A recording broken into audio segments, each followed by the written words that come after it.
Welcome back to another episode of Uncommonwealth, the show where we dive into the mindsets, moves, and mechanics behind building generational wealth. Today's guest is Norma Miersky, principal and president of the Miersky Realty Group, a true legacy builder in Palm Beach real estate. Born and raised in South Florida, Norma became the youngest licensed real estate broker in Palm Beach County in 1983, following in the footsteps of her mother. Over 4 decades later, she's elevated her boutique, family-owned firm into a trusted institution across high-value markets, including the historic West Palm Beach, Jupiter, and Palm Beach Gardens area. Norma's also built a successful property management arm, served as president of the Palm Beach Board of Realtors, and continues to lead with deep community roots, integrity, and a vision for generational impact. Norma, let's start from the beginning. Can you share a little bit about your backstory? How'd the business, why'd you follow in your mother's footsteps? Actually, she followed in mine, so let's get that straight. Oh, I know. there you go. My mother, I actually majored in elementary ed, and then I went to Texas to visit my brother and stayed there. But at the time, Which part? Houston. That's where I am. I was just there last week. It was hot. Oh, Yeah, I was just there. yeah. I know. It's great. It's I hot. lived there a few years. But all the schools were Spanish speaking. So a few years later, I moved back to Florida and I got a job in management at a very high-end development called Lost Tree Village. Very, very high-end. And, I quit study, and then I was solicited to go to another development and start their management company. So I became really involved in running a management company, and I built it from 1 account to about 17. So that's my segue to real estate. So I learned the law really well. I felt comfortable and I had great attorneys. And to this day, people do call me for that kind of advisement. So that led me into real estate. So I became a full-time realtor in 1990. So my management company had one office in Palm Beach, and then I had another one in North Palm, and then another one in Jupiter. So it was great. They were fabulous locations. And, you just hire an agent or two and you build it from there. But I've always been very fair-minded, which is so important. I was a non-competing broker, which is good and bad because I helped everyone make money. But sometimes I don't think they appreciate how much I helped them, but I was happy to. And my family background was all in music. My mother was an opera singer. I was named after 2 operas. It's kind of ironic. And she was very much into civic music and symphonies, but she got into real estate a couple years after I did. So it was kind of comical. She was just hilarious. And we had a lot. How has the business changed over the years for you? It's so competitive, and I think it's frustrating for a lot of new agents they all want to be on social media. Everybody wants to be on social media. So every time you turn around, spend money on this, spend money on that. And you can spend a fortune marketing yourself. But I think there's too much out there. I don't like bragging, and I think people brag too much about what they're doing. I just don't think you should count other people's money. I've always had that philosophy, but they do. Yeah. And these youngins, they're smart, but they may not know what they're doing, but they're aggressive. And they're trying to make a living. So how big is the organization now? How many agents do you have? How much support staff do you have? Kind of describe the operational setup you've got. Yes, I had 80 plus agents. And 2.5 years ago, I guess you didn't read that part, I actually sold my Palm Beach location to Compass. But I still run my own division via Compass. So I do I love their technology. I love the people there. They're very supportive and they let me be me, which you have to. You can't, I don't want to be a robot. I still want to promote and help the agents, and that's what I do. And they provided the scale for you, the infrastructure and the scale. Is that right? Indeed, yes. Yeah. Yeah. And so are you able, now that you did sell your piece off, but you're still operating in the business, but Oh, yeah. are you able to stay out of the minutia of most of the day-to-day stuff, or are you able to focus on growing and protecting what you've built? Good question. Yes, thankfully, the minutia will kill you after all these years. It's wonderful to not worry about paying rent every month for all the offices. Mm. And, my love is promoting and meeting people and helping and matching. And I do sell. I would usually work with an agent, but I give it my all, which I like to do. And when did you realize that you were building more than just a real estate business, that for yourself, this is wealth building, this is real, it's lasting wealth for you? Absolutely. Well, I think, in the early 2000s when people were buying a lot of real estate, as I did, and I, we all did okay, but a lot of people did not do okay. But I knew that was going to give me a good amount of security for the future. But you had to be very careful what you buy. People get very impulsive. Realtors are very impulsive. So that's a wonderful wealth builder to own property. But you have to know when to stop. You can't keep going and going and going. And so how do you know when to stop? Well, I mean, good question. You have to use common sense. Like, I'll talk to people. I used to see people come in the office and like, you just closed on something. Well, I just took a loan. This was before I just took a loan to buy another property. And I felt a little uncomfortable because they hadn't even barely moved into a new property and they were getting equity lines of credit. That was very, very, very big, as you know, probably Mm, in I remember that. very Yeah. big. Yeah.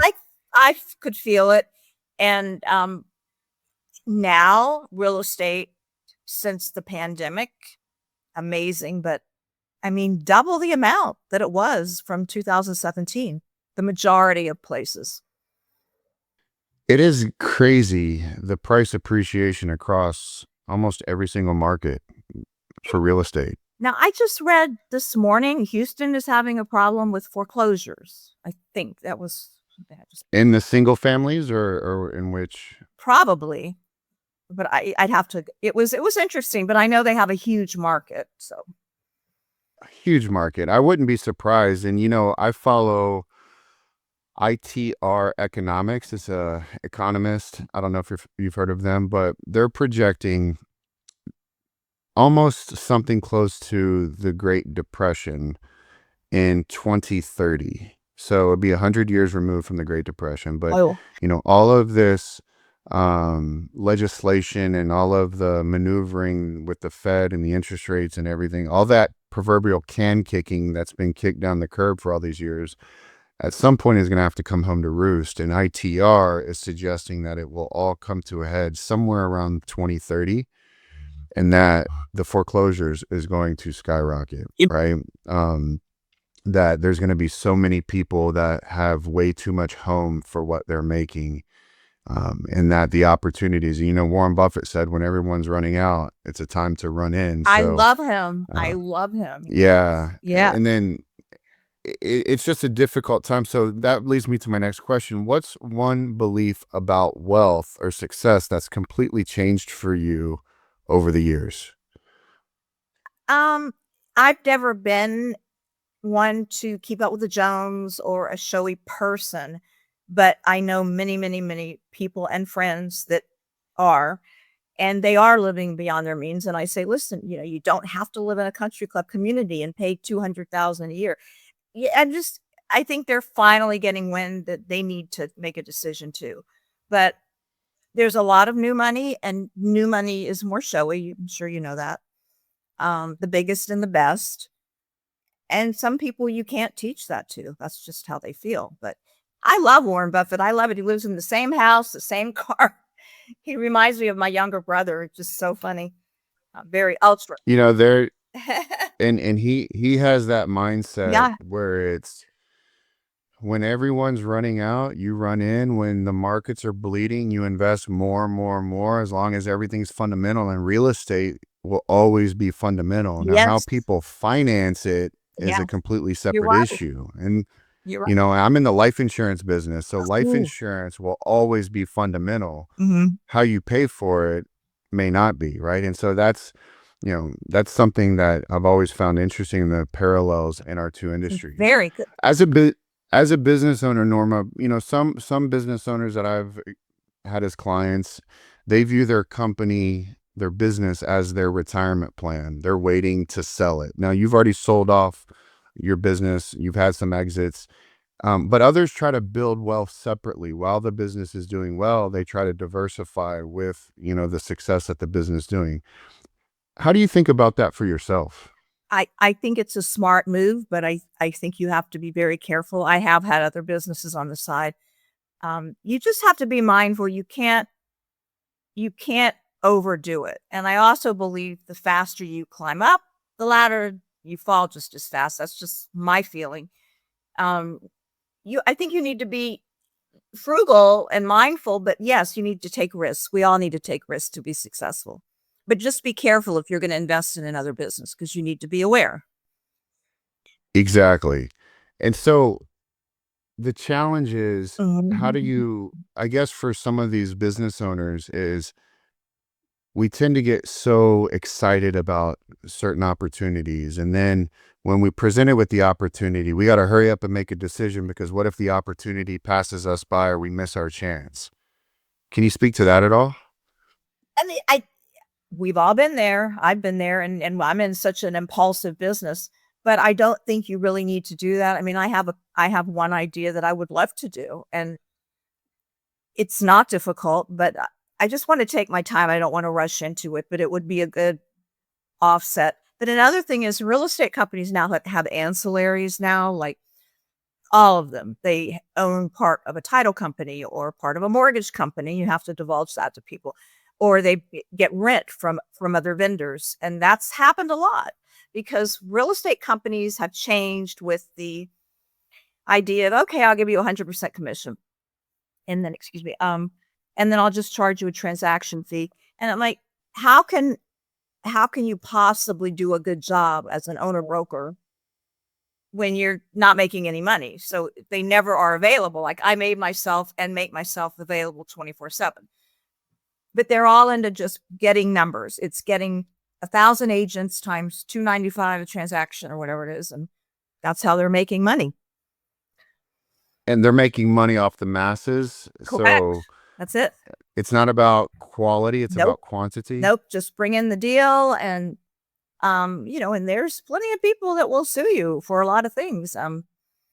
You have to be you I could never do that. I see them doing it. I couldn't do it. But that's what's hurt the industry. You have that, and then you have the really high-end companies that do pay a lot in marketing.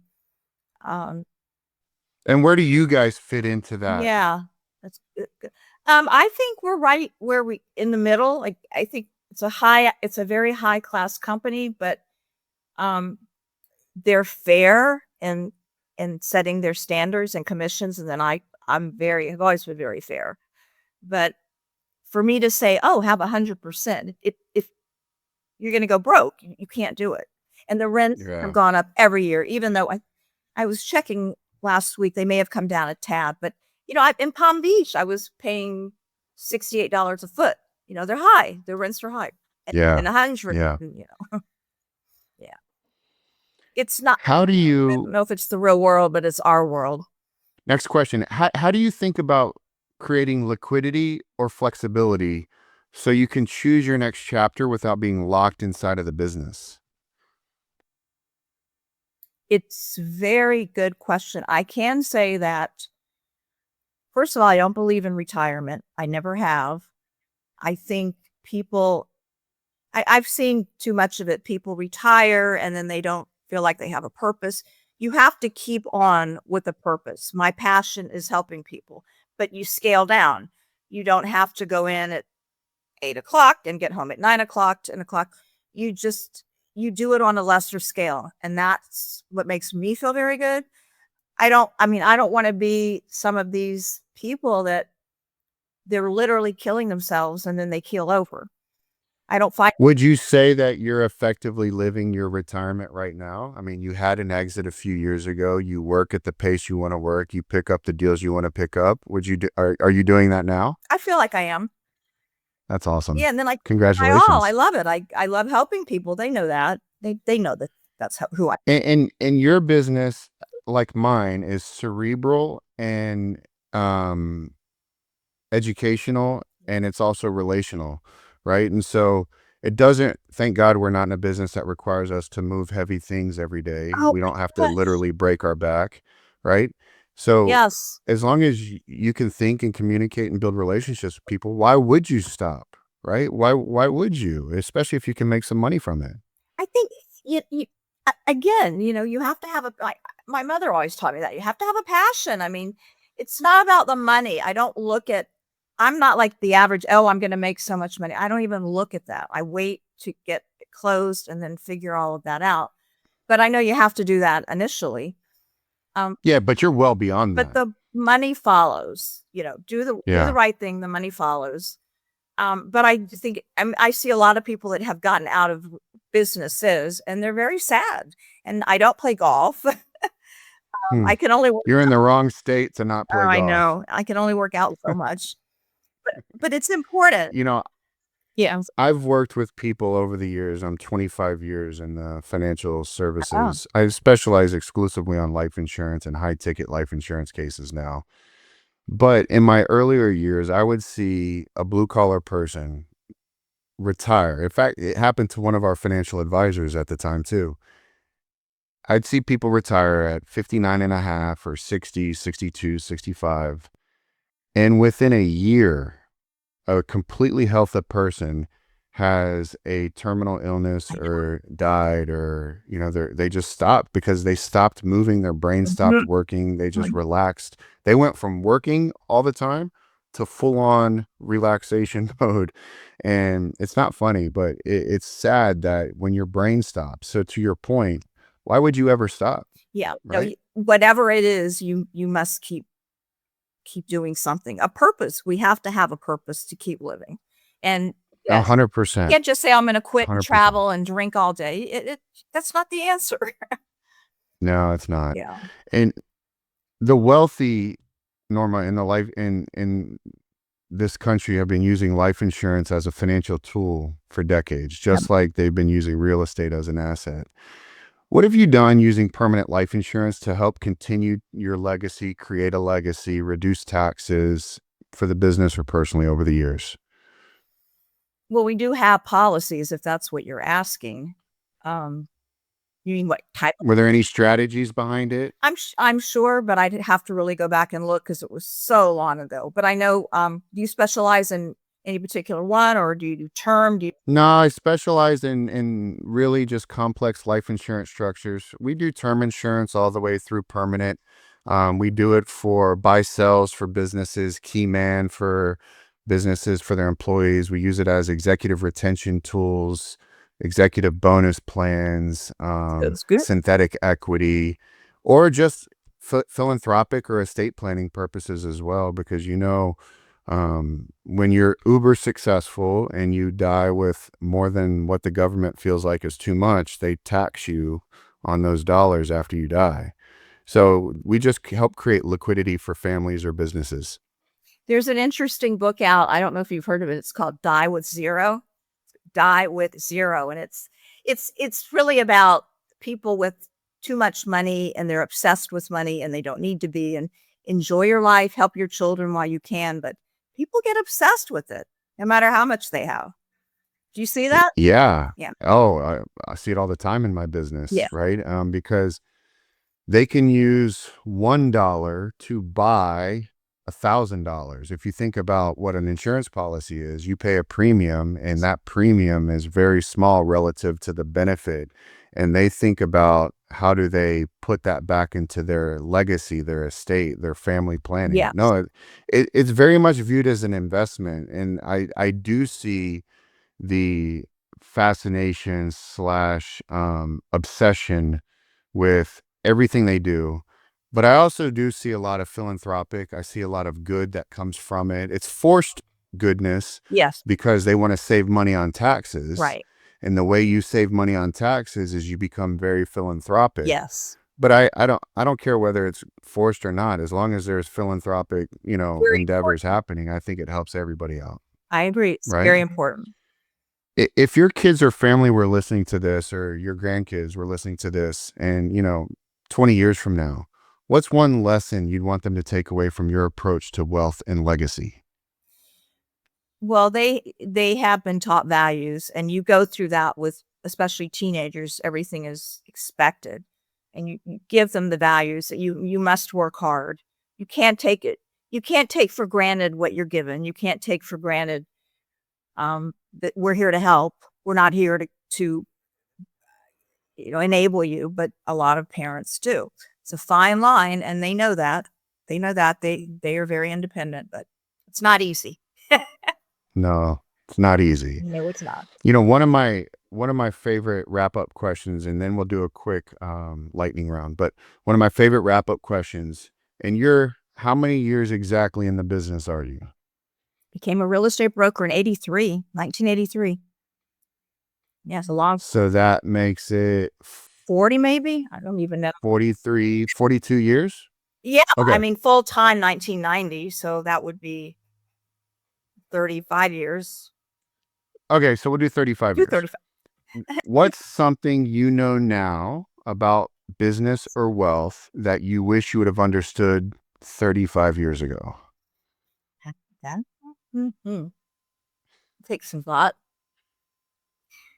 I hate to say it, but not worry so much. It will come. Give it time. Do the right thing. I treat everyone the same, but I always do. And I do believe that comes back tenfold. May not come back tomorrow or the next day, but I can't change that. And I see people that don't, and they're nice to you and they're not nice to this one, and that's not right. So you just be honest, have integrity, and treat everyone with respect. I think that's beautiful, because when it is early on, we do stress and worry and, Oh, always. grind it out. And our stress and our worry and our anxiety is not changing the outcome It's not going to at change all. anything. It's changing us, but it's Yeah, not it's changing making the us outcome. Rex. And then, of course, you have to have empathy. I'm amazed at people that they don't have it. They don't even know what it is, that you can't teach it. I think if we could teach people to have a mindset of gratitude, abundance, and patience, everything would work out much smoother, much smoother. All right, quick lightning round. Quickest answer you can give me on what comes to the top of your head. So, what's one book that changed your view of business or wealth? Oh my goodness. I'm trying to think. It'll come to me. Well, I don't know if it has to do with business or wealth, but it's Who Moved My Cheese, and it's an interesting. I talked about that book the other day. Yeah, that's a great book. I know, I loved it.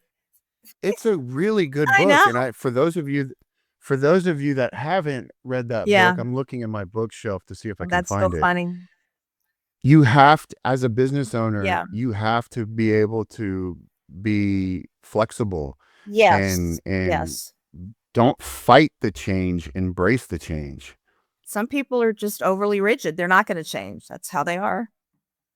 Well, and then that book, Who Moved My That Cheese, is that for would them. be That's good a for really them. good Yes, one. that would be good for them. It's a really good one. Mhm. All right, what's the best investment you ever made? Oh, for me, real estate for sure. Yes. That was a layup answer for Yeah, the I real know. estate person. What's a daily habit that keeps you grounded or focused? Um, I do introspection. I self introspect, or I do a lot of soul searching every day. Appreciate, grateful. I thank God. That's awesome. Yeah. Yeah. Good. Last one. What's your guilty pleasure splurge? Well, if you want to talk about food, a really good steak. I love to travel. I drink, but I don't overdrink, so that's good. That's What's your favorite steak? Oh my goodness.